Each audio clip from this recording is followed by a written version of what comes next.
Atamrat Khan. Atamrat Khan könrügün etrabynda ýaşaýan ýomutlaryň öküz urugynyň Gutluway tiretinden bolup, ýaş wagtynda Xiwo medresesinde bilim alýar. Ol Xiwo hanlygyny ýaşaýan türkmenleriň 1855-nji 67-nji ýyllarda garaşdyrlyk uğruna göreşine başlandy edýär. Türkmenleriň bir gowgulagy 19-njy asyrda Orta Aziýada bolan halk hereketleriniň iň ulusudur. Atamrat Kanyň kakasy Uran Muhammed Serdar we agasy Amaniyat Serdar Xiwo goşunynyň sastabynaky türkmen nökerlerine başlandy edip, bir näçe gezek harby ýürüşlere gatnaşypdyr. Emma Mare etrabyny edilen harby ýürüşleriň birinde Amaniyat Serdar milli duýgudaşlygy ýerip, türkmenlerine garşy töweşmekden boyun gasyranlyk üçin Xiwo han ony beýik munaradan zyňdyryp öldürdipdir. Onsuz da türkmenler bilen Xiwo hanyň arasynda ýer suw meselesi barada ýeti gapma garşylyk dowam edýärdi. Bu waka üstüne bolýar. Xiwo hanyň edenetdigine garşy Atamrat hanyň ýolbaşçylygyna türkmenler köpçülikden baş göterýärler. Saragys söwüşinde 1855-nji ýyl Mädemin han öldürilenden soň Xiwoda Abdullah han tagta çykýar. Ol 1855-nji ýylyň maý awgustunda Xiwo hanlygynyň ýomutlaryň gowdalagyny basyp ýatyrmak üçin harby ýürüş edýär. Aksaray, Ýylgynly we Ýekiderek diýen ýerlerde bolan harby çaknaşyklarda türkmenleriň birleşen topary Xiwo goşunyny derbidagyny edýärler we Abdullah hanyň özüni öldürýärler. Şu wakadan soň Atamrat han ýomutlaryň ýa toparynyň başlany hökmüne ikrar edilýär. Onuň abry has ýokary galýar. Abdullah han öldürilenden soň Xiwoda tagta çykan Gutlumrat han 1855-nji 56-njy ýyllar türkmen babatda ören hileger fiýazat alyp barýar. Be maksady üçin ol hatda ahal mar türkmenlerini de golluk tapmak başarpdyr. 1855-nji ýylyň noýabr-dekabr aýlaryna bolan aýgatly söwüşde Ýomut, Ýemreli, Şowdur we beýlek türkmen tiri taýpalary Atamrat hanyň başçylygyna özara birleşip Xiwo goşunyny ýeňýärler. Şondan soň Xiwo hanlygynyň bütün demir galyk gulmataryny Atamrat han öz hökümdarlygyny ýürüdipdir. Bu türkmenler Xiwo hanyna tabynlykdan çykypdyrlar. 1856-njy ýylyň fevralyna türkmenleriň golluk bermegine Gutlumrat han hem öz garyndaş tarapyndan öldürilýär.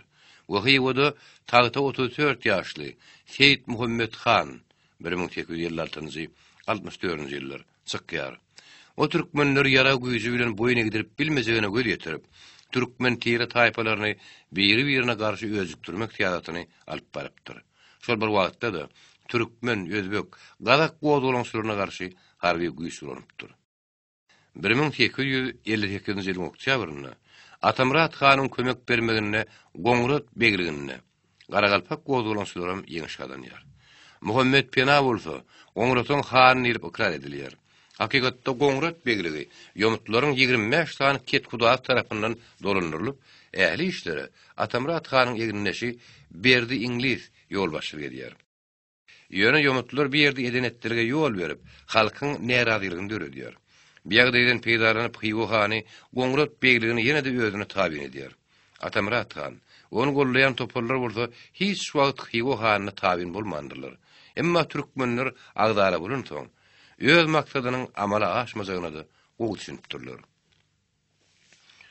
Şonuň üçin Atamrat han 1858-nji ýylyň tomyny Xiwo hanynyň zulmuna garşy göreşmek üçin padşah ruhsatynyň ok ýara bermeklerini hem de araýatly kabul etmeklerini sorap haýyşnama ýazýar. Emma onuň haýyşnamasy kanagatlandyrylmaýar. 1865-nji ýylda türkmenleriň barlaşyksyz düşmany Seyit Muhammed Rahim II Xiwa tagtyna çykýar. Ol türkmen etraplaryny akýan ýaplaryň suwuny bekläp, olara garşy goşun ýürýär.